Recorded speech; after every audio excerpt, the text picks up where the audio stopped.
Aurora, kabilang sa mga pinarangalan sa Central Luzon Excellence Awards for Health 2025.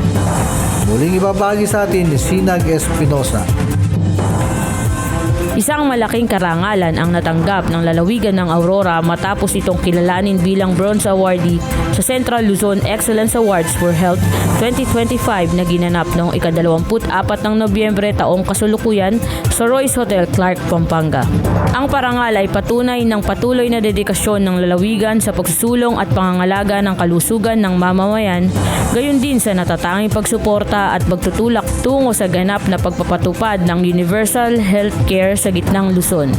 Bukod dito, pinarangalan din ng ilan sa ating mga bayan bilang high-performing municipalities sa rehiyon. Nagkamit ng top 6 ang Maria Aurora at pareho namang top 8 ang Dipakulaw at Dingalan. Dumalo sa nasabing seremonya sina Dr. Mirna Piniser, PDOHO, DMOS sa pangunguna ni Dr. Lilia A. Pascua, kasama ang ating mga municipal health officers at mga kinatawan mula sa pinarangalan nating munisipalidad. Patuloy ang pagsusumikap ng mga kawani sa sektor ng kalusugan upang makamit ang mas malusog, mas matatag at mas progresibong Aurora. Ako si Sinag Espinosa para sa PGA in Action, all-out serbisyo ng Kapitolyo para sa publiko.